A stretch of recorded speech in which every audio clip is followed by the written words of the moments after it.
Jaya Kunja Bihari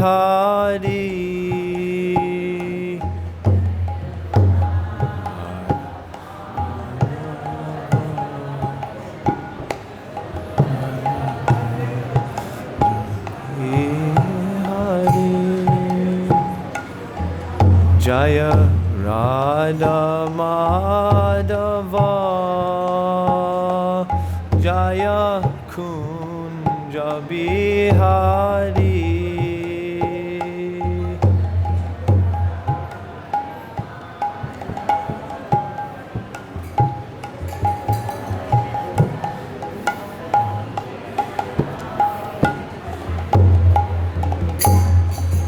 Gopi Janavallabha Jaya Giri Varadari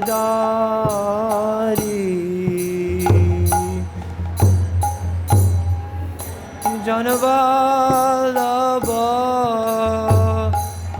Jaya Giri Varadari Jaya Yashodanandana Jaya Braja Janaranjana Jaya Yashodanandana Jaya Braja Janaranjana Yamunatira Vanachari Jaya Kunja Bihari Jaya Natira Vanachari Jaya Kunja Bihari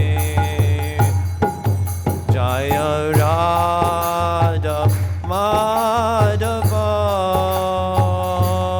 Jaya Kunja Bihari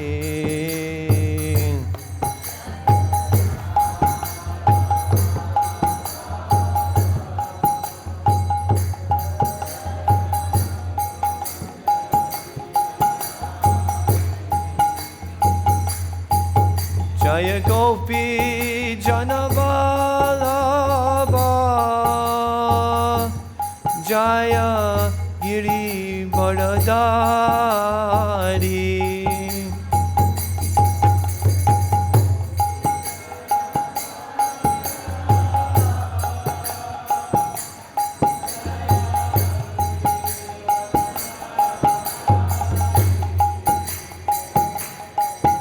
Jaya Yashodanandana Jaya Braja Janaranjana Jaya Yashodanandana Jaya Braja Janaranjana Jaya Yamunatira Vanachari Jaya Kunja Bihari Jaya Yamunatira Vanachari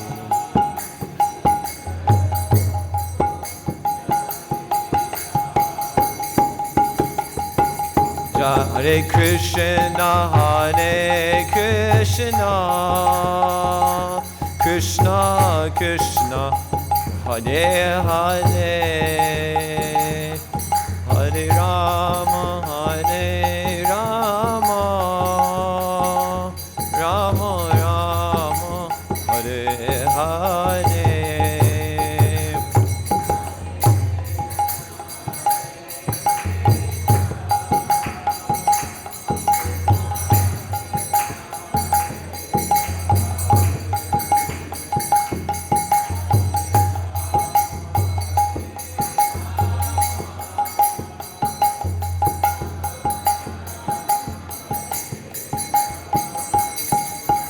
Hare Krishna, Hare Krishna, Krishna Krishna, Hare Hare, Hare Rama, Hare Rama, Rama Rama, Hare Hare.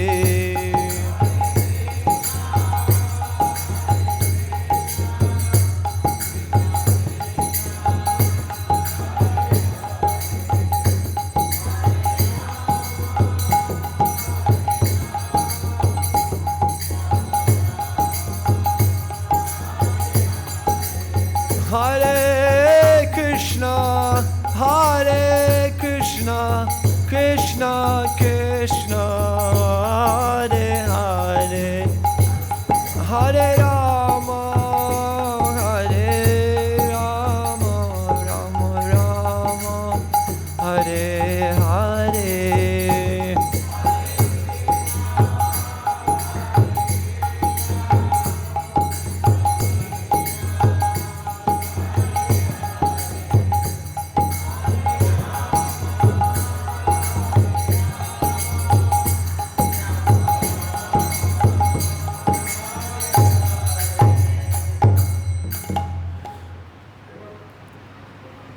I know it's not the Bhagavatam class, but I guess we start with Om Namo Bhagavate Vasudevaya. Om Namo Bhagavate Vasudevaya.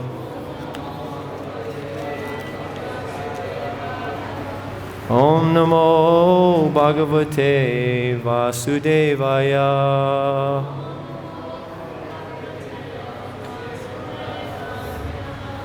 And everyone can chant along with me the Mangala Charana.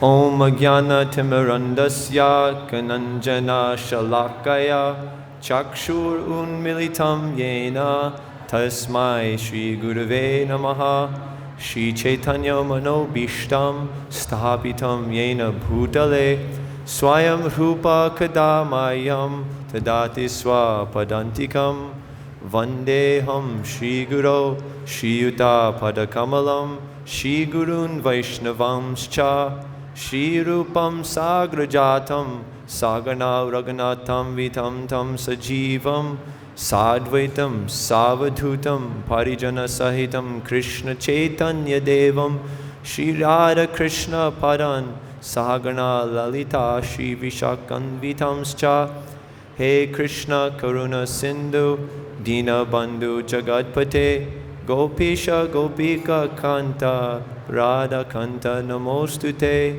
Tapta Kanchana Gaurangi Radhe Vrindavaneshri Vishabhanu Sute Devi Pranamami Hari Priye Vancha Kalpa Tarubhyascha Kripa Sindhu Bhyevacha Patitanam Pavanebhyo Vaishnavebhyo Namo Namaha Shri Krishna Chaitanya Prabhu Nityananda Shri Advaita Gadadhar Shivasadi Gaur Bhakta Vrinda Hare Krishna Krishna Krishna Hare Hare Hare Rama Rama Rama Hare Hare. Before speaking, it seems like probably everyone in this room is probably senior to me. With time in Krishna consciousness and also age. And so I'm asking for the blessings of everyone present. Excuse me for being impersonal. I don't think I know very many people in here. So we're in chapter 6, Srimad Bhagavad-Gita as it is, Dhyana Yoga, the science of Ashtanga Yoga, and we've made it to text 24. It's on the board. Sa niścayena yoktavyo.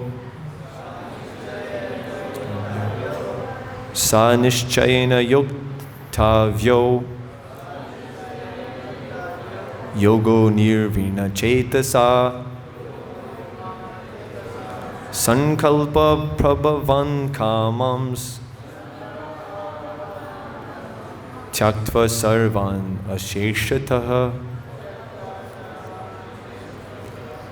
manasaivendriya-grāmaṁ viniyamya samantataḥ sa niścayena yoktavyo yogo nirviṇṇa-cetasā saṅkalpa-prabhavān kāmāṁs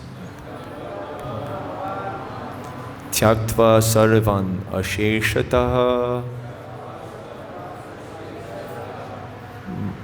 manasaivendriya-grāmaṁ viniyamya samantataḥ sa niścayena yoktavyo yogo nirviṇṇa-cetasā saṅkalpa-prabhavān kāmāṁs tyaktvā sarvān aśeṣataḥ manasaivendriya-grāmaṁ viniyamya samantataḥ. Maybe yoktavyo yogo nirviṇṇa-cetasā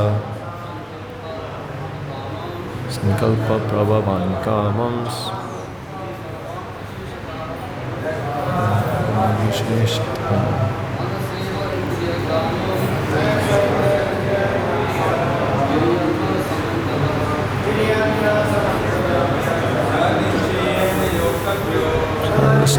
yoktavyo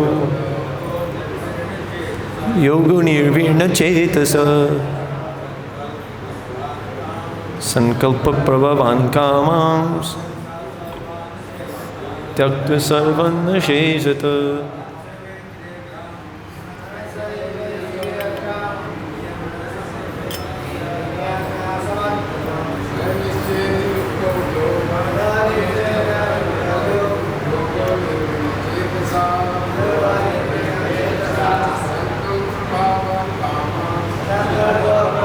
kāmāṁs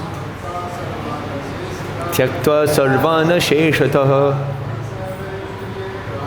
manasaivendriya-grāmaṁ. Vaishnavis, anyone? Sa niścayena yoktavyo yogo nirviṇṇa-cetasā saṅkalpa-prabhavān kāmāṁs tyaktvā sarvān aśeṣataḥ manasaivendriya-grāmaṁ viniyamya samantataḥ. One more. Aśeṣataḥ yoktavyo nirviṇṇa-cetasā kāmāṁs tyaktvā sarvān aśeṣataḥ.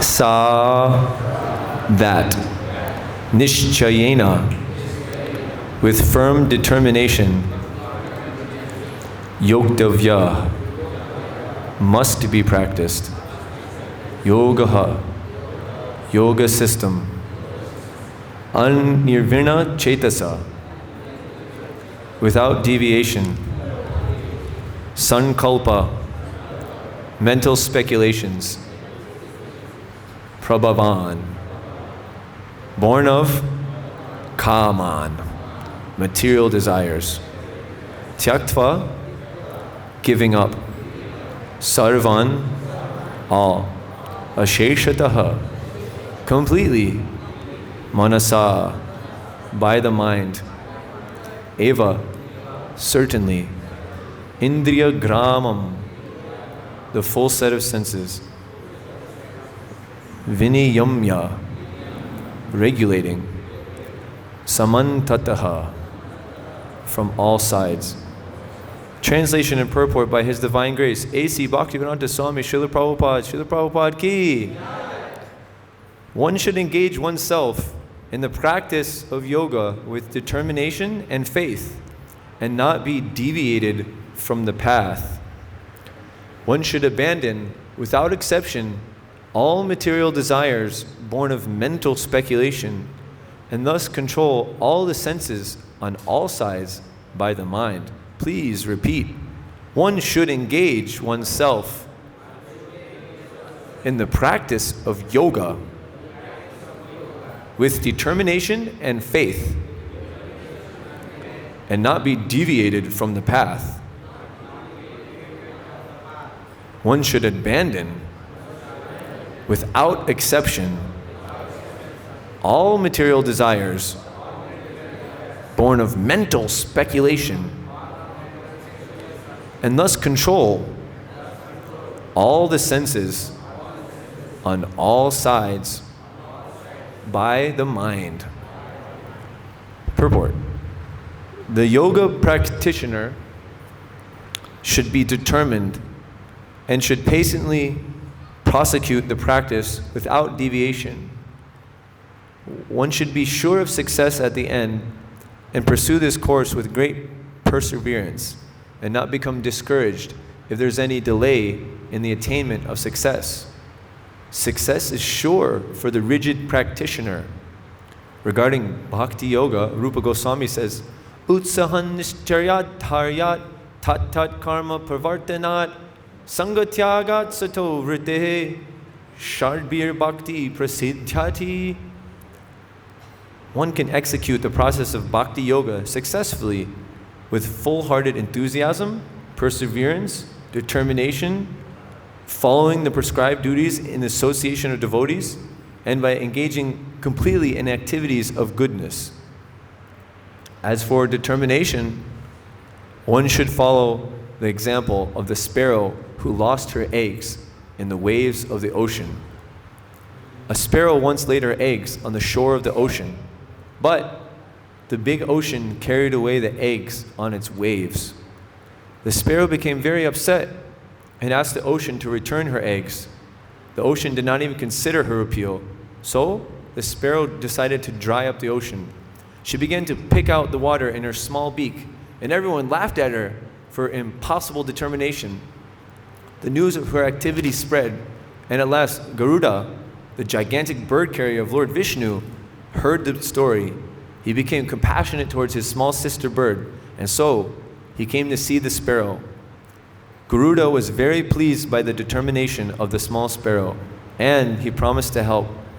Thus Garuda at once asked the ocean to return the eggs, lest he himself take up the work of the sparrow.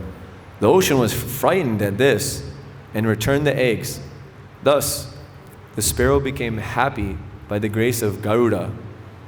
Similarly, the practice of yoga, especially bhakti yoga and Krishna consciousness, may appear to be a very difficult job, but if anyone follows the principles with great determination, the Lord will surely help, for God helps those who help themselves. Mukam karoti vachalam pangum langayate girim yat kripatam ahan vande Shri Gurum Dinataranam Shri Chaitanya Ishram Paramananda Madhavam Shri Chaitanya Ishram Hari Om Tat Sat. So, Hare Krishna, Matajis and Prabhujis. So today we're Dhyana Yoga, chapter 6 of the Bhagavad-Gita, where at the end of chapter 5, before Krishna explains how he's the enjoyer of everything, he's the owner of everything, and he's everyone's well-wishing friend, he mentioned how there's a process to control the mind, which is extremely crucial. And we hear in this chapter how if the mind can be your friend or your enemy, you can actually deliver yourself from material suffering with the help of the mind.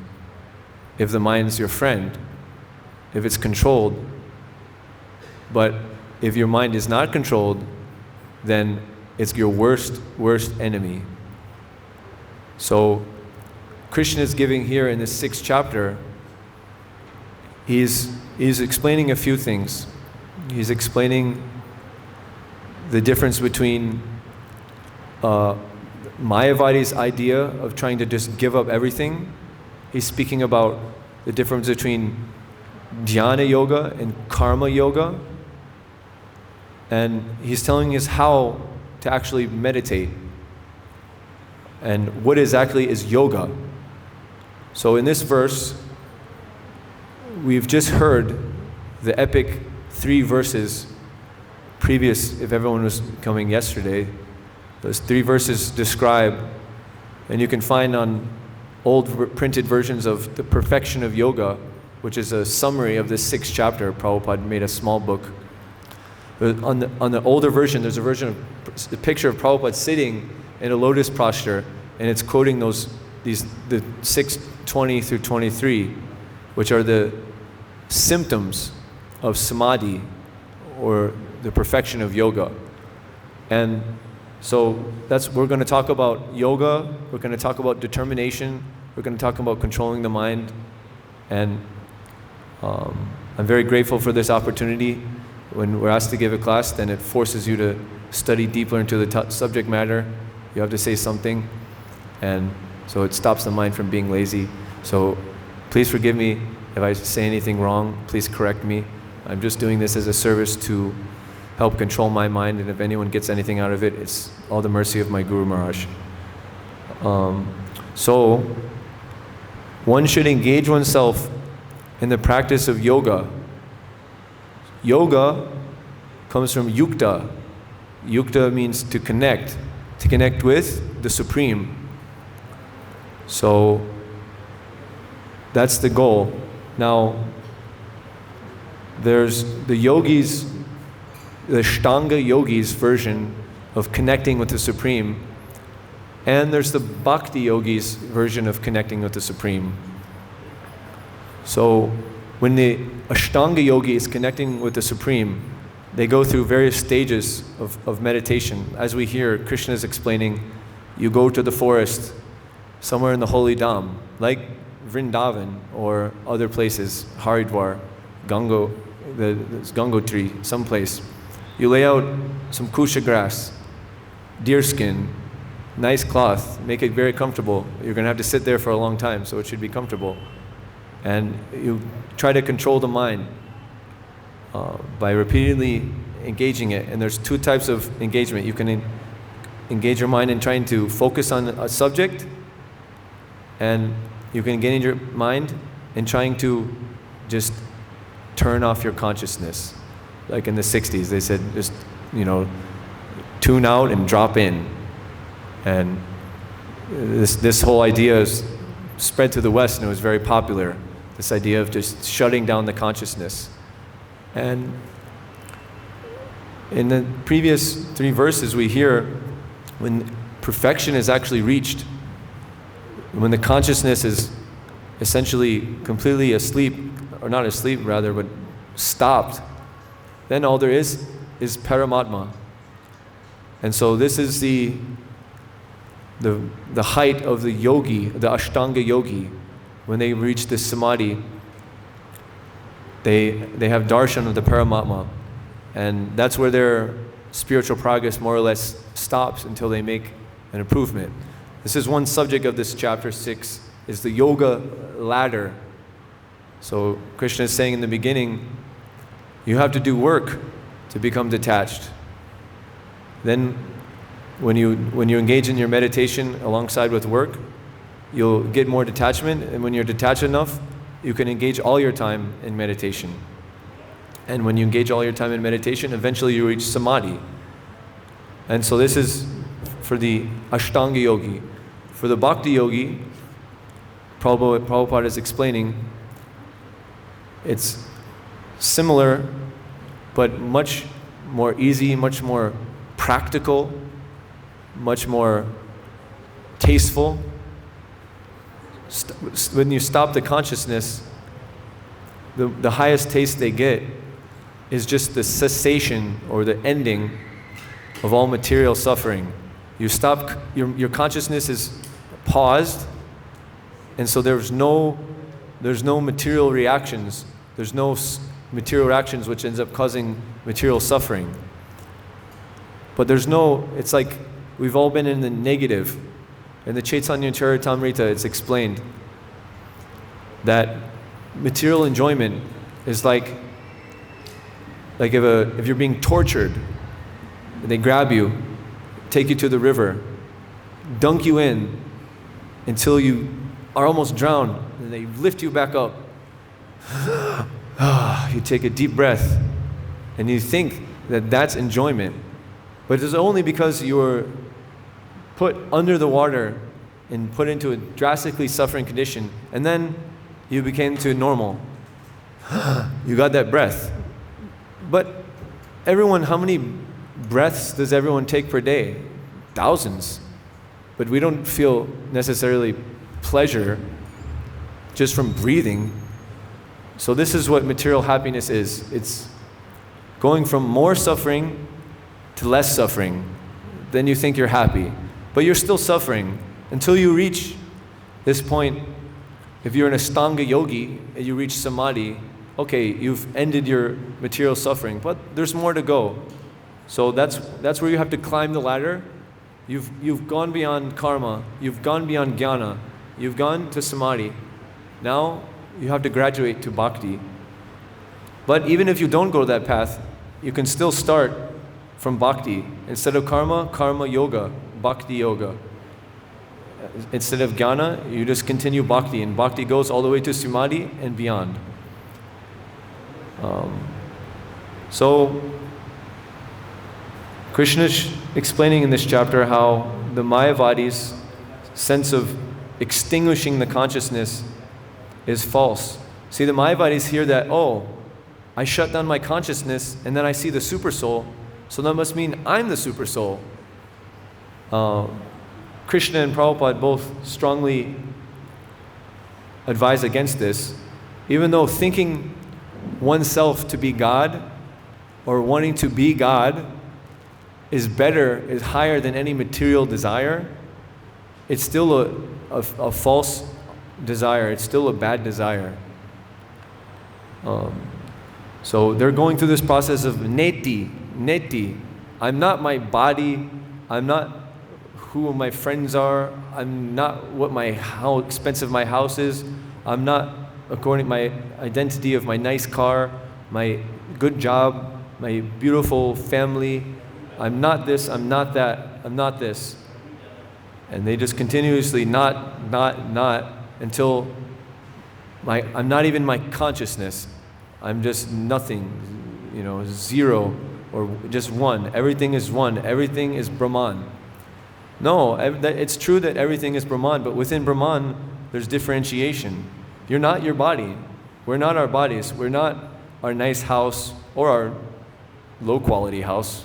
We're not our nice car or our cheap scooty or our skateboard. We're not our group of friends. But we are something.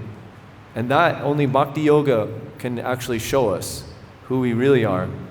So this neti process, this Mayavadi process, it's better than having some desire to enjoy in the material world, but ultimately it's not going to cut it. And the Ashtanga yogi, their desire to maybe get mystic cities or even have darshan of Paramatma, that just gets them to the threshold of bhakti. If you see the Lord, it's very wonderful. And of course, when you see the Lord, all your material suffering ends. But when you see the Lord, that's not all there is to it. You need to then do something about it. If Krishna came right here, we could all see him, and he let us all see him. He would be very beautiful, and all of our senses would be completely overwhelmed. But there's more than just seeing Krishna. There's actually serving Krishna. And that's, well, everyone here knows that's why we're in Vrindavan. That's the mood of Vrindavan. Serving Krishna in the topmost, in the best way. So if we have these thoughts like a Mayavadi thinking, I can become God. They may have these high thoughts, but like Lord Brahma, famous verse, Yinye Rindaksha Vimuktamaninas Tvasta Bhavad Avishuddha Buddhya. Their Buddhya, their intelligence is Avishuddha, is very wrong. So what happens? They fall back down into the world. They're a big yogi, they've got self-realization, they have all the siddhis, and then they fall down and they just want to engage in material activities. And although it's nice making schools, hospitals, helping feed the poor and educate the people that need education, these things are nice, but ultimately these are not the real problems with the material world. So Rupa Goswami explains the actual point that instead of neti and just giving everything up, coming from negative to 0 or negative to 1, we go from negative infinity ultimately, we go all the way to the positive, the infinite life of the positive. So he says, sarvopadi vinirmuktam, give up all these upadis. Neti is good in some sense. You're not your body, you're not a child, you're not a man, you're not a woman, but we are something. We're spiritual. So how to do that? Tat parat vena nirmalam rishikena rishikesha. Now, sevanam bhakti-yoga. Here's where the Ashtanga yogis mess up. They have their senses connected with Rishikesha. They've stopped their consciousness, and by the power of Paramatma, they're able to see the Paramatma. But that's all they do. They don't come in contact with anymore. But the devotees, by the power of the Hladini Shakti, by the power of the Chit Shakti, by the power of and the mercy of Guru, Gauranga, Radharani, and all the devotees, they're able to actually serve Krishna. They're actually engage their senses in the service of the master of the senses. That's a step beyond. That's going to the higher rung of the ladder. That's actually perfection. We're not all one. Krishna, it's explained in Katha Upanishad, Nityo Nityanam, of the Nityos, the eternals. We're all eternal. We're not these temporary bodies. We're just using these temporary bodies, but we're eternal. Of all the eternals, there's one, Nityanam. And Chetanas, of the conscious, the eternal conscious living entities, that's what we are. We're an eternal conscious living entity, or a jiva, or a jivatma, or an atma, or a soul, a living entity. Of all the living entities, there's one Chetananam. And what is that Nityanam Chetananam, that one eternal and that one superconscious living entity? Eko Bahunam Yo Vidadati Kāmān. He's fulfilling the desires of everyone else. All the other eternal consciousness, he's fulfilling those desires. So we think that we want to, if we're a Mayavadi, we think we want to become one with God. And so Krishna tries to fulfill that desire. He makes this whole material world so everyone can, in their own small way, try to be like God. Like in the material world, the biggest happiness is seeing this one person have at least one quality that is less, and feeling that satisfaction, that envy. This world is full of envy. So similarly, the Mayavadis are envious of the Supreme Lord, and so they try to practice, they want to become the Supreme Lord, but they're not. And they should understand that even though the desire is great, the desire of the bhakti-yoga is even greater. They desire not only to become one with the Lord, Shri Guru Charana Padma Kevala Bhakati Sadma. The Kevalya, the oneness, is not in being the Lord, but is being one in desire with the Lord, one in purpose with the Lord. That's the Kevalya. That's Kevala Bhakti. Pure Bhakti means purely knowing what the Lord wants and doing it. We're hearing about determination and faith. So this is necessary for the Ashtanga yogis. This is necessary for the Bhakti yogis. This is necessary for some businessman on the street selling sugarcane juice or working in the office. Anyone, you need at least some amount of determination, even to get out of bed. You need some sort of determination and faith. So what to speak of for attaining such a high goal, higher than the highest material goals? So there's the story of determination that Prabhupada gives. He tells, Utsahan niścayat daryat. Determination, you could say, is Utsahan enthusiasm, niścayena, confidence, and dharya, patience. These three things are extremely important. Utsahan, enthusiasm, Prabhupada explains,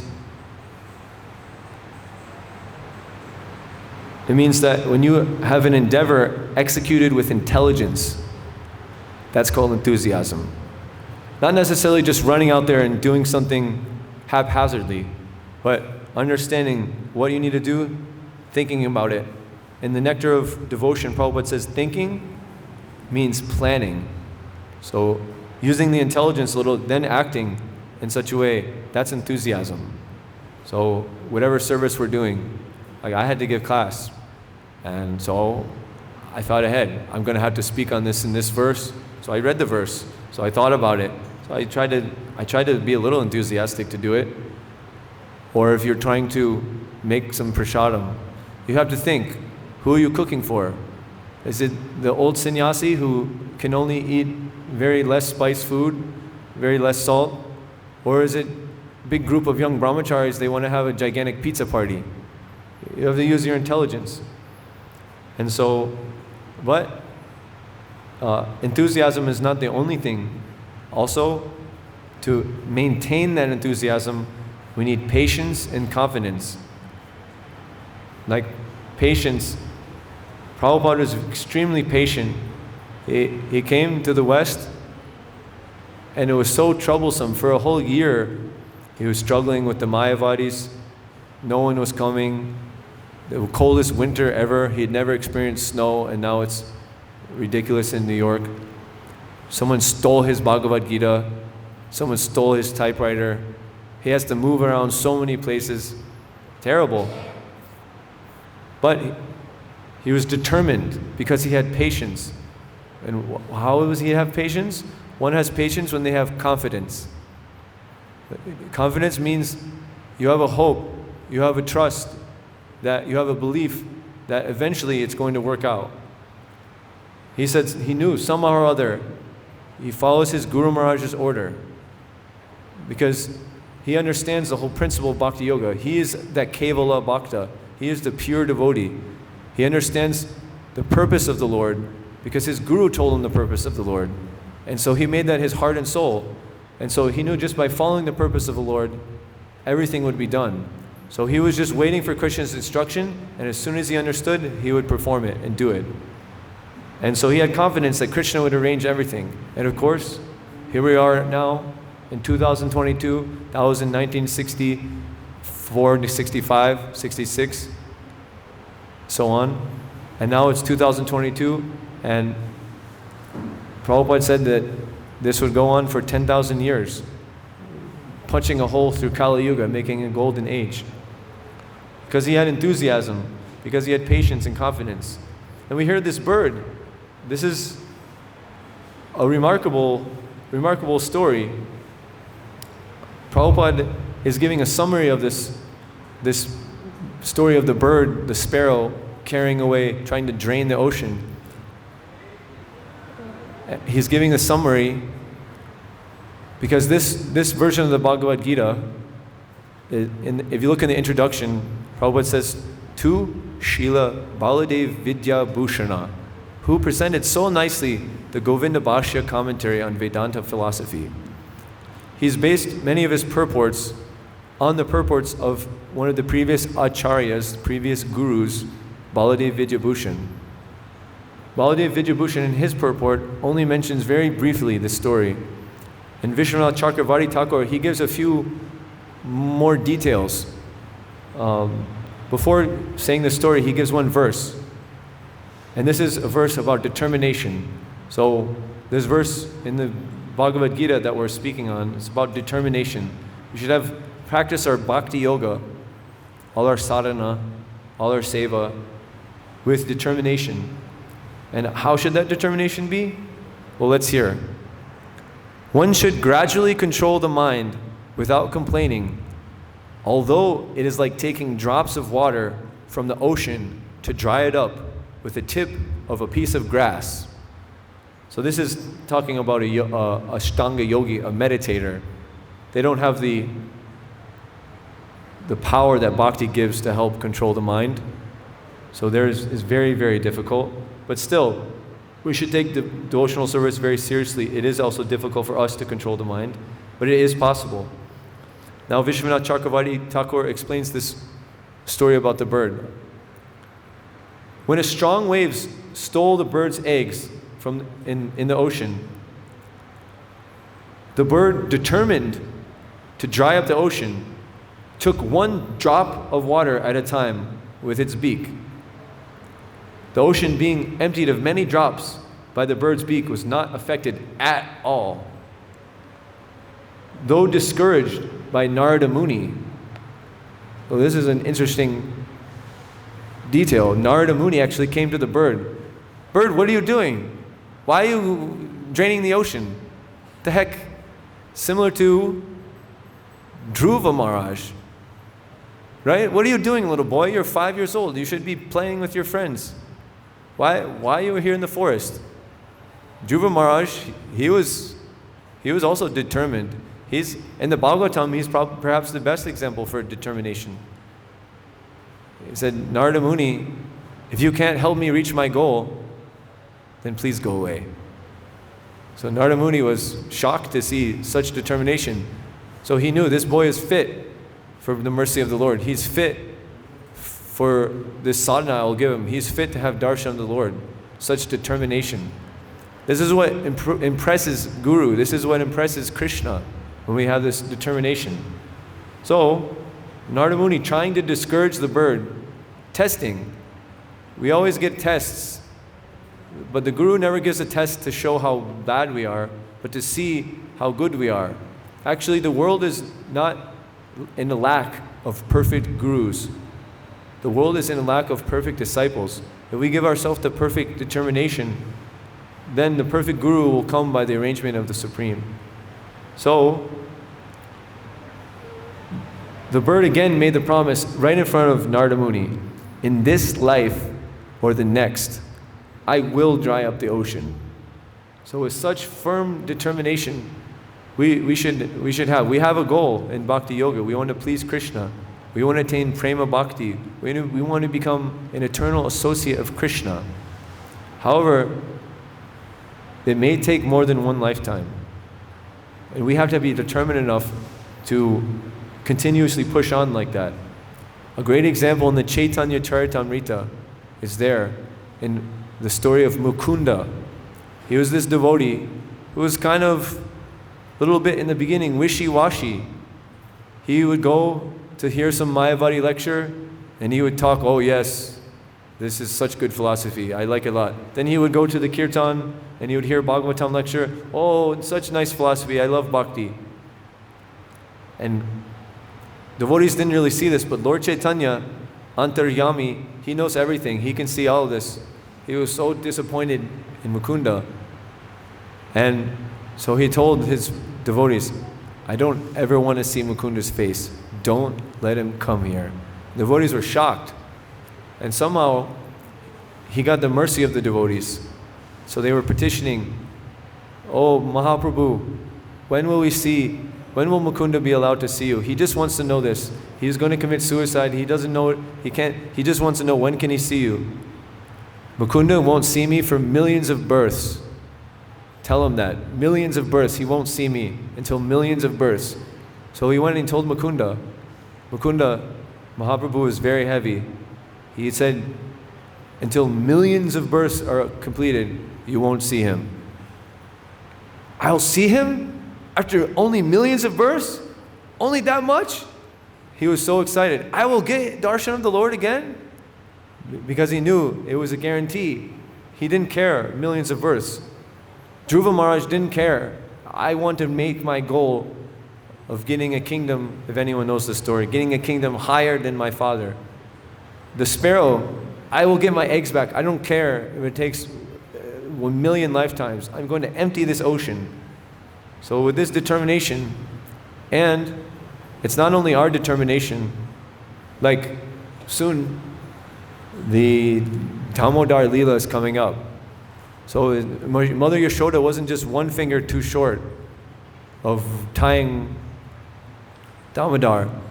She was 2 fingers too short.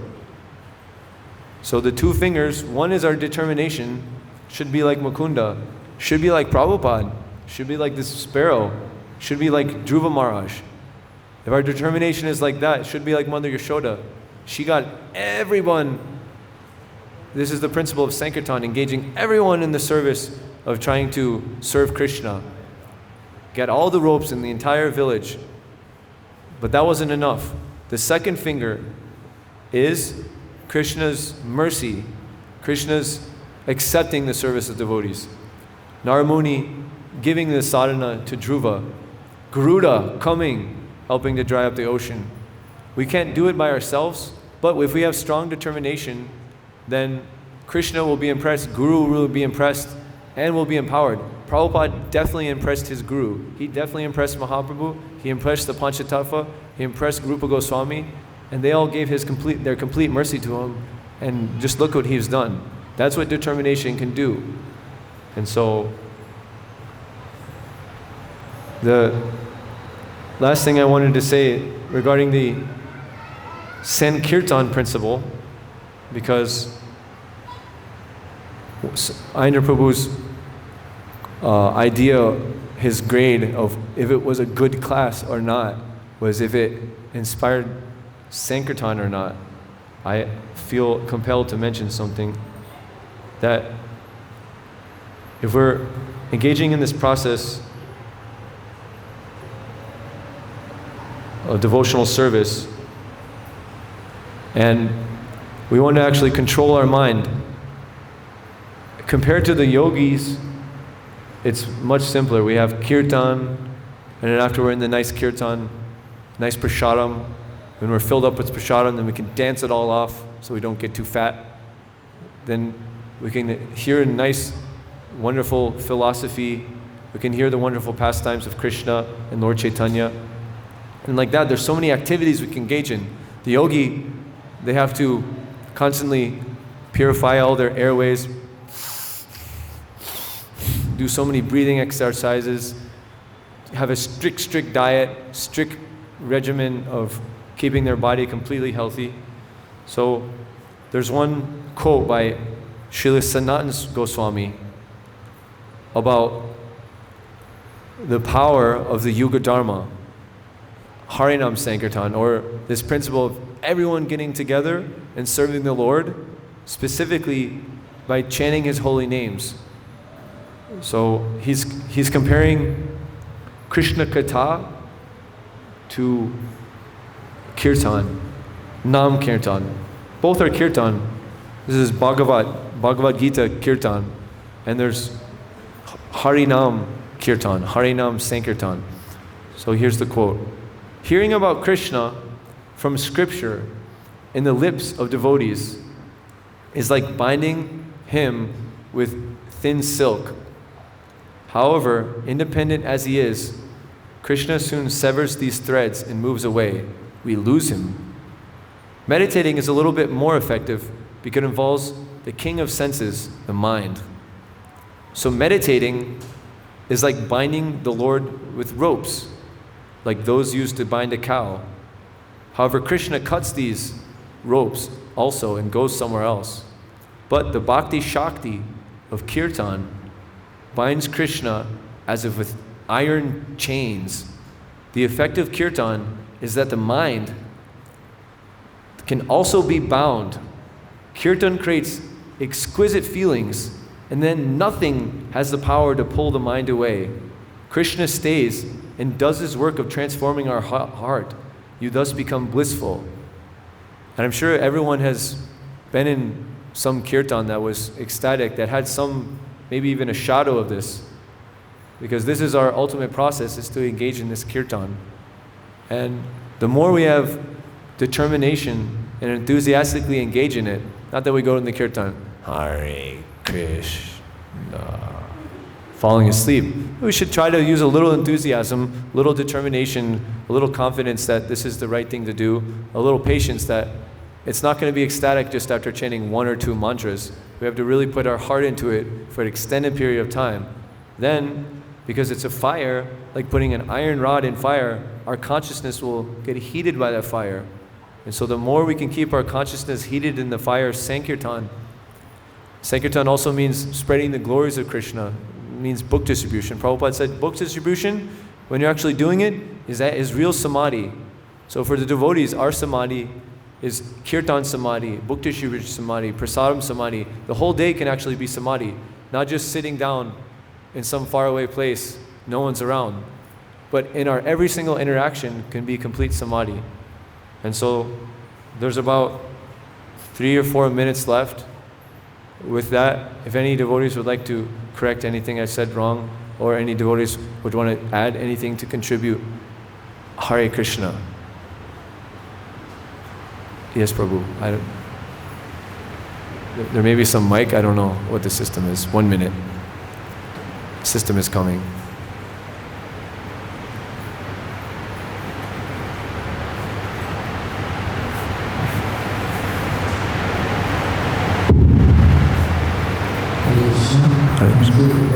Explain how this determination is required and we can become successful, as the Prabhupada mentions in the Bhagavad-Gita, by showing our determination. One thing is written in the Bhagavad-Gita that last time, if you see, it's written that the Lord is really helpful for those who help themselves.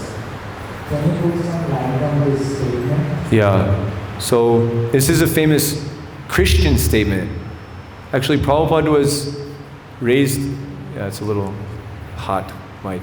The Prabhupada was raised in, he didn't get his degree, but he went to some sort of Christian college, a Scottish church college. And so there he had interaction, because the teachers there, they were priests. They were like Christian sannyasis. So we'd hear some nice pieces of Christian philosophy, and this is one: God helps those who help themselves. So it's not without determination. If we don't do sadhana, if we don't do anything, what is Krishna going to help us? I mean, he could help anyone. He's completely swarat, completely independent. He can do what he wants. But we're not really, from our side, giving him any reason to help us. There's causeless mercy for sure. And in fact, many of us are here because of causeless mercy. But when we get that causeless mercy, we have to put our end. Like, there's another statement that's similar to this. For every one step you take towards God, he can come unlimited steps. So we can't really do anything actually without the Lord's help. But the Lord needs a reason from our side. It's a two-way street. It takes two to tango, is another statement. If you don't show the Lord your determination to actually reach your goal, which by ourselves it's impossible. The sparrow cannot empty the ocean. And all these other things, Dhruva cannot become who he became. This determination, Prabhupada could just sit in Vrindavan and retire. If he didn't show his determination, Krishna made so many arrangements because he was so determined.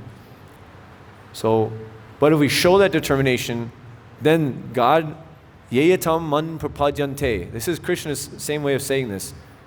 God helps those who help themselves. Krishna responds according to the desire, according to how those want to reciprocate with him. So you approach the Lord and you say, I really want to serve you, Lord.